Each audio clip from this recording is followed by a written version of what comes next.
Welcome to Canadian PGA TV. We're here at the Canadian PGA National Headquarters, and special guest, Mr. Steve Omischl, Canadian Olympian and 20-time World Cup champion, here today. People are probably wondering why you're here, maybe doing a stunt off the top of the roof, jumping 50 stories, Steve. But first off, before we get starting about why you're here, just a bit about you and your career, and about how much fun you had this year at the Olympics 2010. Well, obviously, 2010 was definitely a highlight in my career. Being able to compete at the Olympics at home, incredible experience, incredible opportunity. And a little bit about why I'm here today. Obviously, with golf's announcement getting accepted into the Olympics, it's time for you guys to start thinking about athlete and coach development in terms of high performance and how that relates to the Olympics and Pan Am Games and all those sorts of events.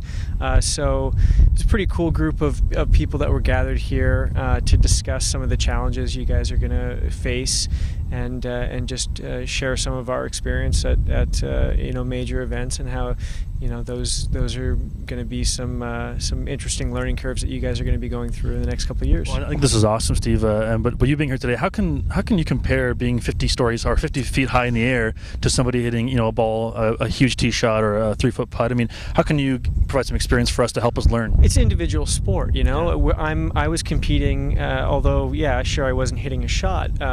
Whatever I was doing was there was an outcome, right? If you take a swing, if it's a good swing, you hit a good shot. Same with me. If I did a good takeoff in preparation coming into the jump, I was going to do a good jump. I was going to have a good result. It's the same, the same principles transfer over from sport to sport, and that's especially the challenges being at the Olympics, being at a major event. It's different than I'm sure what you guys are experiencing at pro events like at the PGA. It is a team. The Olympics is a team environment. You go there as Team Canada, but you're still competing for yourself, and that's a little bit different than probably what the PGA players experience now, whereas they just have their own camp, their own team, and they worry about what they're doing, and they don't spend any time sharing strategies with some of their other teammates, and that's kind of special at the Olympics. Even though I'm an individual sport, I'm sharing with some of my teammates what something that might give me the edge, and I think that's important. Now tell us about how you got into aerial skiing. I mean, I think I can see someone skiing. They go for a few runs, and they start saying, "Oh, let's try and race a little more." But how does somebody go? Let's shed the poles. Let's shed the hill. Let's go for one giant 4 or 5 story high. How does that happen?